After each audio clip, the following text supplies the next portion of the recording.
Leadership News Podcast. Hello, everyone, and welcome to this episode of the Student Leadership News Podcast. It's great to have you back with us again. Today, it is Cameron with you, but today I'm joined by a very special guest. Now, this guest is was a world record holder before it was stolen away from him, but he was one of the youngest people to fly around the world solo at just the age of 18 in a single-engine aircraft. With the mission named Wings Around the World, Lachie set out to prove to other young people the power of hard work and persistence. Lachie, welcome to the podcast. G'day, Cam. Thanks for having me. Oh, our pleasure. Now, Lachie, I know a bit about you. I didn't really do you too much justice there. What is it actually like flying around the world in an aircraft with like a small engine? Tell me how big was the aircraft? Yeah, the aircraft, it was called a Cirrus SR-22. So basically it's a single engine aircraft. The inside of the cockpit's about the same size as a Suzuki Swift. So there's not a whole lot of room on the inside of it. But it's a beautiful machine to fly. And how many days did you spend in it?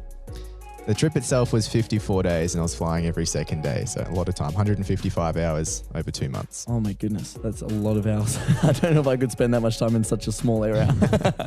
And overall, what was the experience like? Experience was phenomenal. Yep. It's almost impossible to try and sum up into one word though, because don't get me wrong, while it had its great times and super exciting moments, it definitely had its trying and challenging times as well. Yep. Everything from massive weather over the Pacific Ocean to threats of arrest in Southeast Asia and worrying about getting shot down in the Middle East and all sorts of crazy adventures. But it was really life-changing experience. Yeah, and I've heard your story a few times and it's excellent and it's crazy. You were telling some of the things there, almost getting shot down in Saudi Arabia, was it that you said? It was in the Middle East. Egypt was the concern, yeah. Yeah, okay, Egypt. Oh, wow. I couldn't even imagine that. That would be very scary.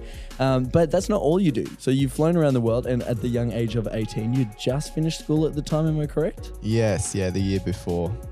So I finished in 2014, flew around the world in 2016. Excellent. Wow. Okay. So not too long after you finished school and you did something crazy. But that's not all you do. You do a bunch of other stuff as well. One of those things is that you speak and you inspire students all across Australia with your message of persistence and also this story of flying around the world as a young 18-year-old. Lachie, you're at the moment, you're a guest on the National Young Leaders Day tour, doing a few of the events there, but that's not all you're doing at the moment.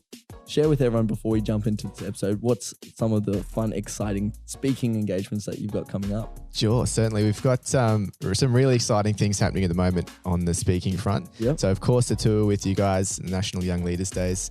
There's also some corporate events that I'm doing around the country as well in all sorts of industries, from finance to pharmaceutical and everything in between, agriculture.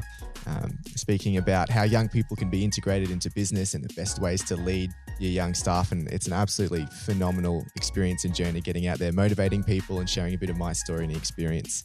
I'm really enjoying it. Oh, wow.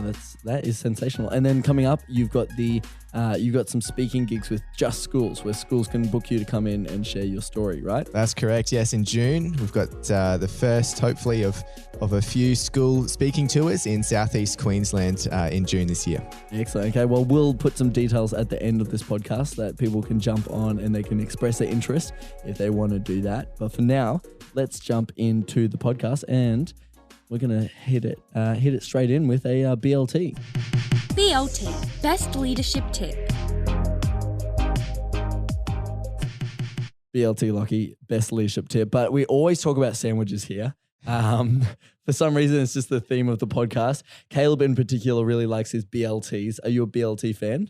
Look, I'm a BLT fan, but if you're asking me my favorite, I can't go past a good chicken and cheese. Okay, so BLT isn't even the top one. It's chicken and cheese is the best one. I reckon BLT is a strong, second. Okay, but chicken and cheese takes it off the chicken top cheese, one. toasted.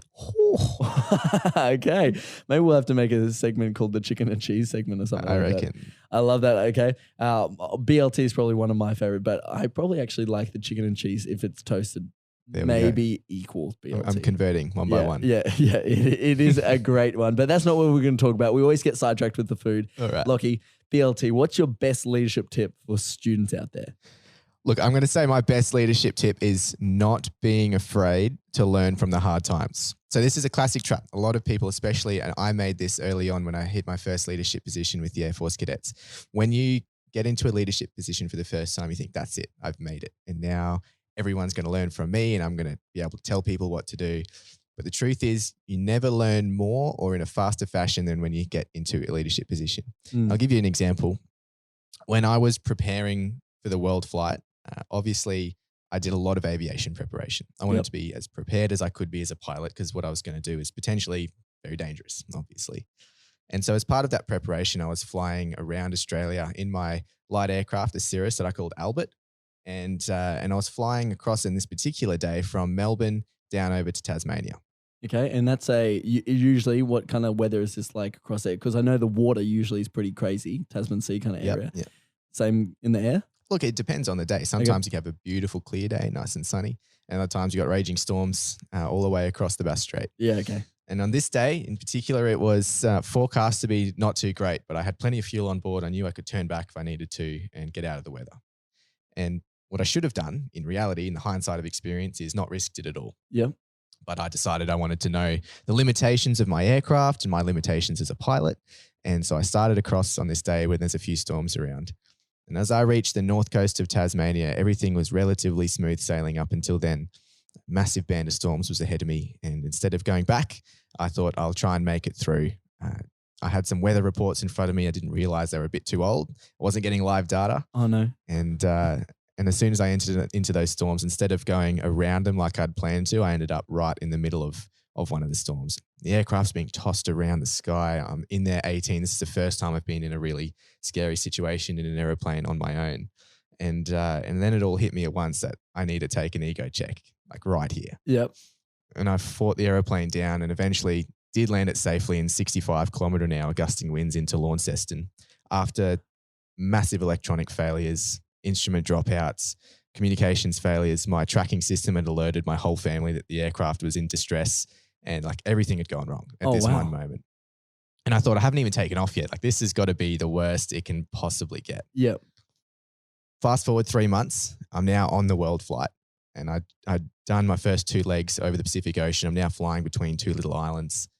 And I came into this situation where I was really heavy with fuel. The aircraft was overweight, meaning it was quite hard to fly. This time I didn't have land anywhere near me. I was 600 kilometers away from the closest piece of land. And again, I run into a massive band of storms.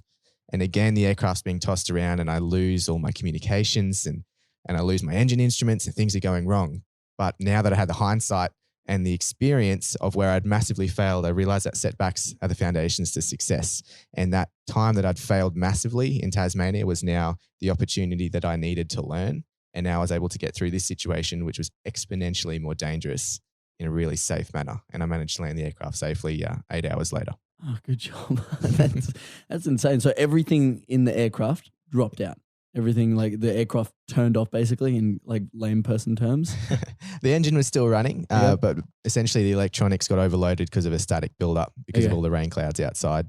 And it dropped most of the electronics out. So I couldn't communicate out, didn't have much navigation. I still had some of the GPS working, but a lot of the aircraft was failing. The engine wasn't tracking properly. I couldn't see the instruments displaying correctly, and I was back down to redundancies, which is not where you want to be. No, that doesn't sound like fun at all. Mm-hmm. I think that's something I like what you said there. Setbacks is the foundation for success because, that's something that everyone faces is setbacks throughout their life. Not everyone's going to be up in an aeroplane and with their whole electronic system failing or anything like that. But everyone throughout their time, especially as student leaders, there's so many things that people want to do. There's maybe goals that people have set up. Yep. And constantly we're set back in different ways, whether it's our ideas are shut down or whether we don't achieve the goals that we want to do. Setbacks do turn around and help us succeed in a bigger way. Absolutely. Do you find that has been your experience for students that you've talked to as well? Is that absolutely the best students, the ones who've gone the furthest, are the ones who took those setbacks and turned them around? Yeah, absolutely. And don't get me wrong, it's never easy to deal with setbacks because when you fail, you feel like it's a negative, right? Yeah. But I tell you who the people I've found that have actually dealt with setbacks and hard times the best every year in September, I have the honor of going over with NCC, my old school, Yep. to Fiji to take. Shout out to them Yeah. up in Neville the Christian Sunshine College. Coast. Yep. Woo. Yep. And we go over and we take a bunch of high school students, usually year 12s or year 11s, and we spend 2 weeks over in Fiji. Not in glitzy resorts. We're spending it in the villages with the people, and we're helping out as best we can. Amazing. And some of these kids their families are living on $20 a month for a family of 4. Like I spend more than that on coffee every week, and I feel guilty for that. Yep. But these people are so happy. And I realize that the way that they deal with hard times is through gratitude. They're thankful. Every time something goes wrong, they're thankful that they've learned something from that. And they're also thankful for what they do still have. And when you use gratitude to treat hard times, it really takes the pain and takes the sting away from that failure. And I think it's absolutely so applicable to us as young people, that when something does go wrong, take a moment, acknowledge it, figure out why it's gone wrong, and then be thankful that you've learned something. And all of a sudden, it doesn't seem like such a bad thing. Oh, excellent. What a great BLT. What a great best leadership tip there. Thanks, Lachie, for that. Let's jump into your top 3. 3, 2, 1. Top 3. Now, usually we jump into top 3 of a particular topic, but Lachie, I've asked you to just give us your top 3 pieces of leadership advice. So you shared with us your best leadership tip, but now you're going to share with us your top 3 kind of pieces of leadership advice.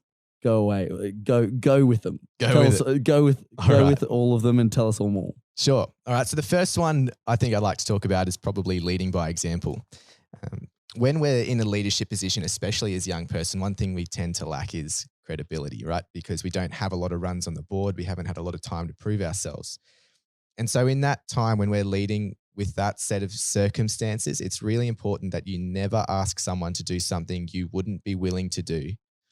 And you must lead by example. That's the reason I did the world flight. Like I'd see my friends come up to me and other people in my grade, and they say, "Lachie, I've got this phenomenal idea. I want to own my first home by 18." Wow. Or something like, I want to start a business by 21. And I go, "That's fantastic. Yeah. Go for it. Why not?" And they go, "I'm too young, or it's too hard. I don't have enough experience, money," all the excuses we can come up with as young people. And so I thought, what can I do that's really, really challenging at a young age to try and prove them wrong? Maybe I'm wrong. Maybe they are correct. But I had a hunch that I reckon we've got more capability as young people. And so that's when I took it upon myself that I really loved flying. And I thought maybe I can do this around the world adventure flight and break a world record in the process, to first lead by example before I get on my soapbox and start telling people that those excuses are wrong. And if it comes down to it, with enough hard work and persistence, we can get through as young people. Yeah, so that's my first tip. Wow. I mean, most people, if they're going to tell someone to, lead the way or do an example, they're probably going to do something that at least is like, it's like, oh, okay, I'll run a marathon or something like that. Something outside my comfort zone, I'll do that. But lots of people accomplish a marathon each year. Not many people accomplish flying around the world solo, especially at a young age. Lachie, there is a stat. How many people have done that? How many people have actually achieved underneath? I forget what it was. Do you know how many people have actually completed the single solo world flight around the world? Okay, so there have been 127 people that have flown solo around the world. And to put that in perspective, I'm not trying to boost myself up here because there's 126 other phenomenal stories out exactly there. Right. But only 4 of them have been teenagers, and there have been 4,042 people who've climbed Mount Everest. So it's a pretty small bunch of people that have been crazy, maybe stupid enough to take on this task of flying around the world. It's a cool group to be a part of. So you're one of 4 teenagers who were able to do it. And you said 4,000 people have climbed Mount Everest? Yeah.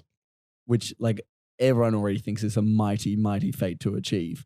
And then you're one of a smaller group than that. So that's insane. And so what a legacy to leave, but also what an inspiration to be for those people around you to say, there is no setbacks big enough that we can't overcome. Excellent, Lachie. I love that first tip right there. Okay. What's your second one? Thanks. All right. The second tip I reckon I'm going to talk about is to not play the comparison game. So what this really comes down to is knowing what success is for you. So for me, success was flying around the world solo at the age of 18. And if that's success for you, fantastic. I'd love to chat afterwards. That's Yeah, phenomenal. yeah. Love to know about it. But odds are it's not. Yep. Odds are success is something different to you. And it's the same thing for, say, Usain Bolt and Chris Hemsworth. Yep. Success for Usain Bolt is running 100-meter sprint faster than any man on the planet. Yep. He achieved that. And everyone says Usain Bolt is phenomenally successful. Yeah. Really cool. 100%. Yep. And then by the same measure, we say Chris Hemsworth is also incredibly successful because his definition of success is acting and acting really well. Yep. And doing a lot of movies. And he's done that really well. But if you compare Chris Hemsworth to Usain Bolt by the same metric being running, Yep. Usain Bolt's a success, whereas Chris Hemsworth is an absolute failure. Yes, Right? But no yep. one ever says Chris Hemsworth is a failure, right? No, they wouldn't say that because, how could you, call Thor an absolute failure? Exactly. It'd be a bit scary to do that. Yeah, Wouldn't exactly recommend. right. But then again, if you go the other way around, if you've seen any of the Optus ads, you'd also know that Usain Bolt is no actor when it comes to performing, right? And he's no Chris Hemsworth. And so it really comes down to the metrics. While I'm on a field running to the left, because that's where my set of goalposts are, your set of goalposts might be on the right. But if you spend your time comparing yourself to me or to any other person and they're running in a certain direction, you're running in the opposite direction, you're questioning, am I actually doing the right thing or am I actually failing? You need to take away that comparison because really you need to know that your goals are on the right-hand side of the field and that's the direction you should be going in. So not playing the comparison game, knowing your own version of success, I think is super important. Oh, that's so important, especially as student leaders. I mean, there's so many different things, not only for looking after school and, think about whether you want to go into the workforce or jobs or anything like that or uni. Exactly. There's so many different metrics of success, but I guess it's up to us to define what success has to look like for us. Because if we look at everyone else and say, they were successful, then I have to achieve the same level in my field, then it's always going to, as you said before, it's not going to actually add up. Yep. And it will make us play that comparison game. And as any student leader knows out there, if you play comparison game, or as any person out there knows, you play the comparison game, it's a game you're always going to lose because you'll never feel like you add up to someone else around you. Exactly right. There's enough of everybody else out there. It's time to be yourself. Oh, love that line. Okay, Lachie, in number 3, what's your third top 3 leadership tip for us? My number 3 top tip for leadership is to make space for your creativity. And what's so important? Creativity is so important. Why is this one so important to you though? This one's particularly important to me because I used to fall into the trap of not leaving any space for my creativity. Because what's in fashion now, right? 70-hour work weeks, Yep. hustle harder, Yep. hustle. Yep. All these buzzwords that people use, right? They spend their time working themselves to the bone.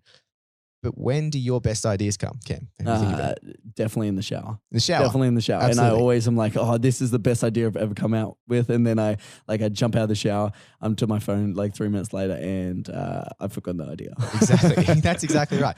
Another great for me, I always get ideas in the middle of the night Yeah. Okay. or when I'm brushing my teeth. Yep. But what do those 3 things have in common is the fact that we're not distracted by something else. That's true. We're not on our phones. We're not working for the sake of working. We're not hustling, as everybody says. Our most creative and sometimes our best ideas often come when we leave our mind a little bit blank and give our subconscious some time to work. And so I think leaving some time and some space in your head for creativity, times in the day where you're not distracted or on your phone, times where you're not working, when you're not studying, when you're not doing anything else other than being bored, which is something we've become terrible at as a generation of young people. When you leave some time to be bored, that's when your most creative ideas can come. And I think that's something that as young leaders, we need to be really mindful of because you have to come up with creative ideas to stand out and to get your followers to stand out with you. Because if you're not coming up with creative ideas, you're just doing what everyone else is already doing. That's very true. I think it's so easy for student leaders especially most student leaders out there are pretty good at something and they've stood out in some way already. They're already doing something different to everyone else and that's why they're standing out. Exactly. But then they fall into this trap of just, getting student leadership stuff done. They want to create events and they just start doing stuff for the sake of doing stuff because that's what it looks like to be a successful student leader. Have all these different events going and they never actually take time, like you said, to be creative and think outside the box of what something that could leave a legacy for their school or what's something that could actually make a big difference instead of running, 100 of the funnest events throughout the year that do nothing for anyone in the end. Exactly right. It comes down to the intent. And one of my biggest gripes that I've got with the education system is this. It seems to be this mindset that you're either creative or you're analytical. You're artsy or you're maths, you're science. Like it's not true. Yep. At the end of the day, you're not like some people, yes, I naturally was a lot better at maths than I was at English and art. Like I can't draw at all. Yeah, neither can I. But the thing is, there's other ways to be creative. Yep. And I guess the ways that I've tackled problems and problem solving have been very creative in their own right. And the thing is, to box yourself in automatically as not being creative is limiting you just by what you're saying. You shouldn't put those limits on yourself, especially while you're in school, because that's the time when you're supposed to be growing the most and you can achieve a hell of a lot in school. Yes, that's exactly right. You can achieve so much in school. And I mean, it's one of those best times in life where you don't have those other distractions. You don't have to worry about too much else outside of school. You know, some people have part-time jobs and that's really good, or they do stuff in the community, great things. But, you know, you can really nail down and, you know, knuckle down and doing the things that you really want to do during school and not have to split your focus between a lot of things. So yeah, absolutely. Yeah, it's and don't get me wrong, there's a lot of room for hard work and I don't want to rule that out by what I'm saying, but it's also important to leave space at some stage every single day to do something creative to keep that right-hand side of your brain working. I love that. Okay, there you go. So be creative, make space for creativity as well. There you go. Top 3. I love those top 3. There's stuff that I need to take away and start applying to my life in those top 3 as well. Thanks for sharing them with us, Lachie. Pleasure. Thanks for coming on the podcast. This is all the time we've got for today. But student leaders, how can they get in contact with you? Or teachers, what's the best way? Is there a social media platform that you post on or anything like that? Yeah, absolutely. On Instagram. So it's at LachieSmart2. Feel free to check that out. Otherwise, we've got a website as well, LachieSmart.com. And on there's ways to get in touch through email and other methods as well. So look forward to reaching out and keeping in touch with people. Yeah, excellent. And you've got that school tour coming up. So school teachers, if you want to get in contact about him possibly coming to your school, I believe you're staying on the Sunshine Coast and then you're going out from there. And there's lots of opportunities for schools to get involved. If they do want to get involved, then they should send a message through to australia@halogen.org.au, I believe. Am I right in that one, Lachie? Yep. Or alternatively, for booking speakers at halogen.org.au. And that's the best way to get in touch for your school. That's the one. Excellent. Well, feel free to get in contact with Lachie. Feel free to continue to write in great ways that you can make a difference at your school. Thanks for listening to this episode. And Lachie, you may even be back in the future with some more inspiring stories. Love to. Because those were so good. Thanks for being involved with this podcast. Thanks, Cam. And for everyone else, we'll see you next time. Thanks for listening to the Student Leadership News Podcast. Interact with us on social media and follow the news online at studentleadership.news.